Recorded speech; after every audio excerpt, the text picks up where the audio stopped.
our meeting is something I'm extremely excited about. So I have told some of you, it's kind of been said that we have maybe a house donation maybe coming. So this is where we officially get to say we have had a house donated for our first location for Marion County.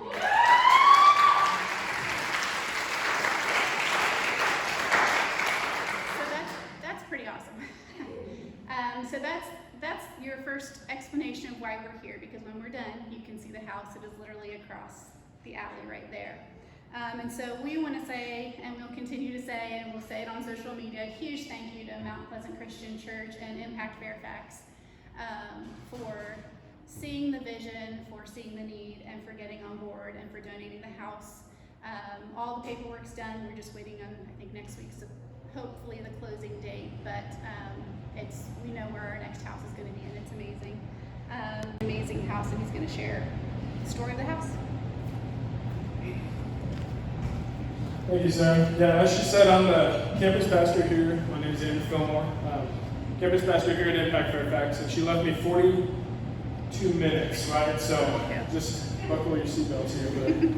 But no, really, the story is just an amazing one.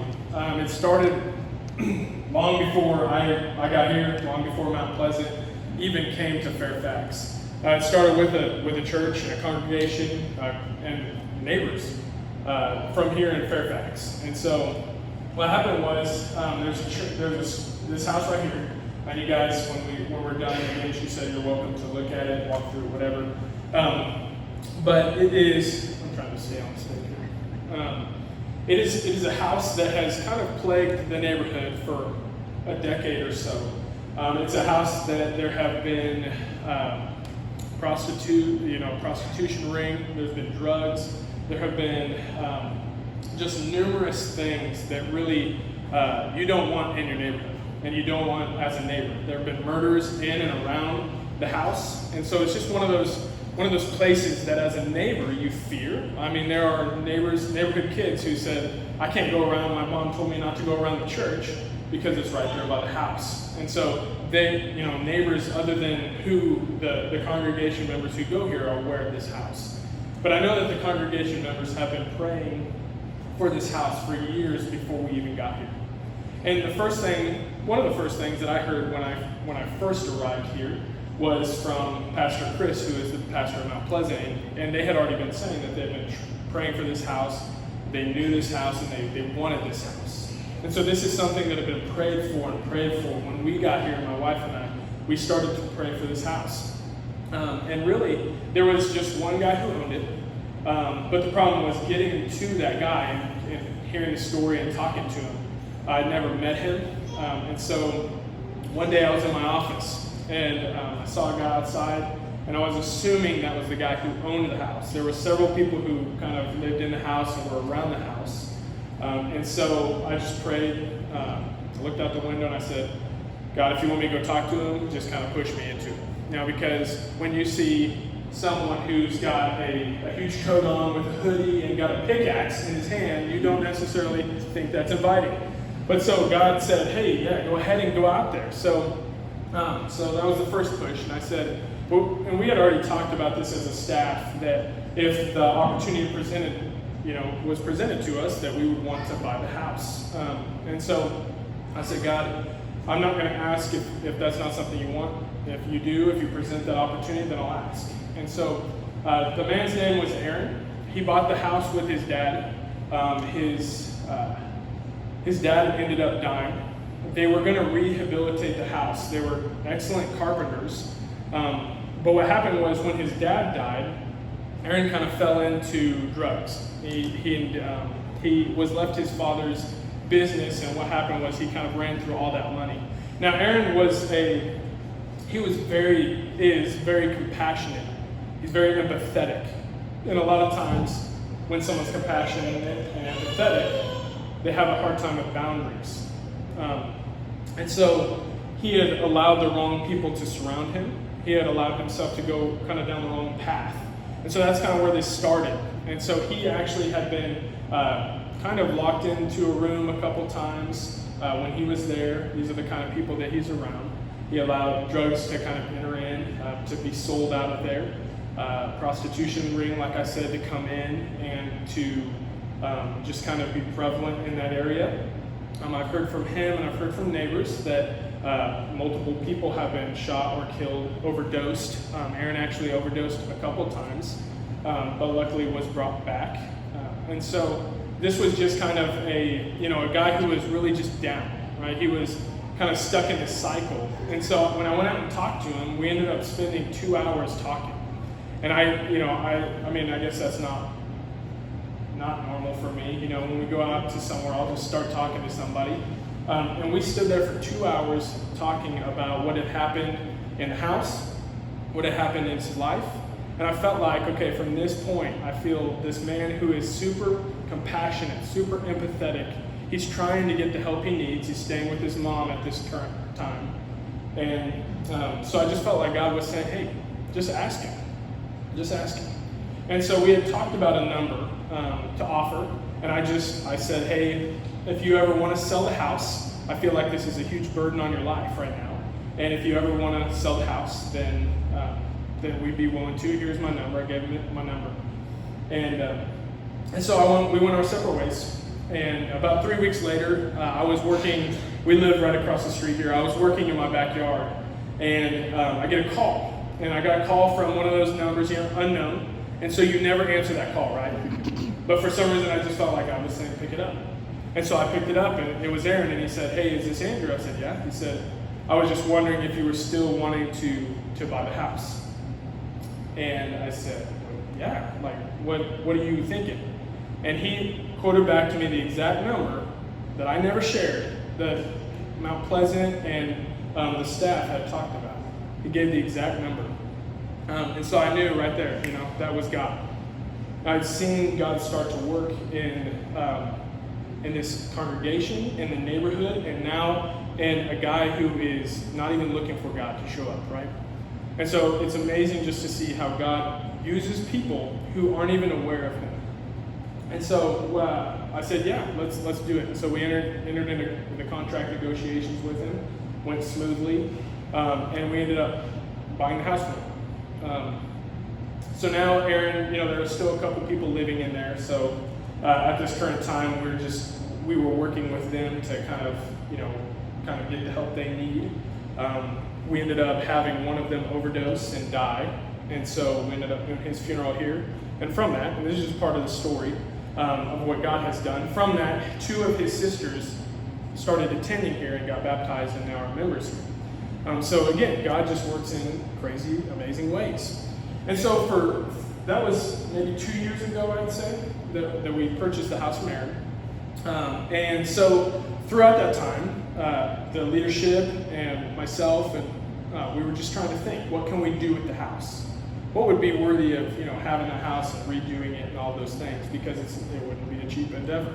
And so we kept thinking, things kept coming up, but it never struck us as something that we felt like was going to be the best.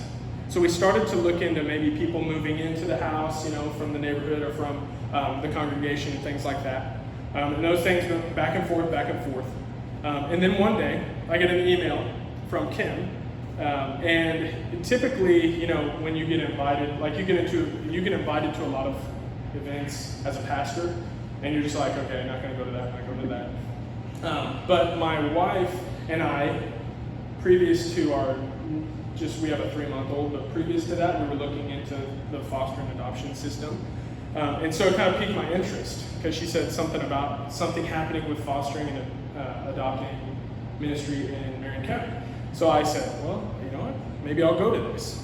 So me and another guy who goes here, we went down, and I'm like, why is this it's not even in Marion County. So why are we doing that? But anyway, I'm glad it started somewhere, right? So it's just amazing, again, how God works, just out of my way. But anyway, so we went down, and we started to hear about Isaiah 117 house. And I just thought, honestly, I didn't even think of the house at first. And I was just kind of listening to Sarah, and I was listening to Rhonda, and then I started to think, at the end of the time. And at the end of the hour, they were really good at keeping it to an hour. We might not be so good. We still have 34 minutes, and I have the whole story. No, I'm just kidding. But so at the end of the time that I was there, we drove home, and I started to think, wow, we have this house sitting right behind the church that really we haven't felt there was any pull to do anything with yet, anything worthy. And we know what it says about children. We know what it says about fostering. We know what it says about all of those things, taking care of the least of these in the Bible. And that's something that's always on our hearts, I think, as Christians, or should be. And so as the drive went on, I just started to think, wow, we could do something great with this house. And so I messaged, I was like, I don't know how to get a hold of these people, so I'll just get a hold of their Instagram. So I sent an email to the Instagram thinking I'd get a response right away. I'm a little impatient, but it came like a week later. They didn't send it to me until later. I didn't get it till It wasn't, days later. But they said, hey, yeah, we'd like to maybe connect you with Rhonda, connect you with Sarah. And so Sarah and I had a lengthy conversation, I think, at that time. And then they were able to come up and see the house. And really when the DCS workers, when the child protective workers came, and when some of you came to come look at the house, just to see the expression on your faces, I thought it was going to be just shock and terror, those kind of things, because of what goes on. But just to see, like, wow, the awe factor of what God could be doing here, what He could bring here, and just to know that this would be a comfortable, safe, great environment for those who work with the children and for the children, and for this neighborhood was something that I felt like right away this was going to be a great match. And so that's a little bit about how we kind of got involved with Isaiah 117 House, and obviously we were able to be able to be a part of some of the fundraising events, to see those and to see the people come. And again, yeah, whoever was involved in that, did a great job, because that was amazing. And I just love, one of the things that I love to see is just the things happening in the neighborhood, because we are a local church. We're right here for the neighborhood. But we have a lot of kids who are in the same situation with their parents, with their families. And to be able to see something, God do something like this in the neighborhood that is needing this, is just another one of the other amazing things that we get to be kind of pay witness to. And so I know I didn't go that far. Is there anything that I'm missing, Steve, that you think we should share? No, I'm Steve Saunders. I'm one of the impact pastors at Mount Pleasant. Work with Andrew and my wife Andrew at Impact Fairfax. The only thing that I would add is Andrew mentioned from the very beginning, Mount Pleasant, our senior pastor, Chris Govett, praying for that house. And this church, this ministry has been a part of Mount Pleasant for a little over 4 years now. So we've been praying for just to redeem the house. Right? That's been our prayer from the very beginning.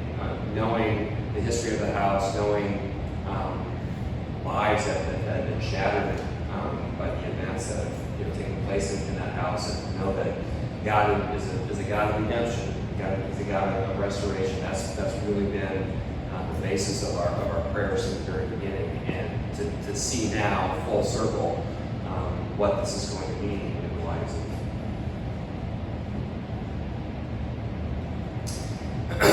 of children, just bears witness to the redemption story that God makes available for everyone. So what's going to happen here is going to be much bigger than just affecting the lives of children on the west side of Indianapolis. I know that God has a much bigger plan and a much bigger message for the neighborhood, for the families that live here, as Andrew said, for the families that have seen this house for years and have known what this house has meant, and to know now, because of the grace of God, what this house now means and the hope that it provides. And He's the God that can provide that same hope to everyone. That's what we're really excited about. So thank you for your efforts, for your ministry, for what you guys do for children, for families, and we're excited to be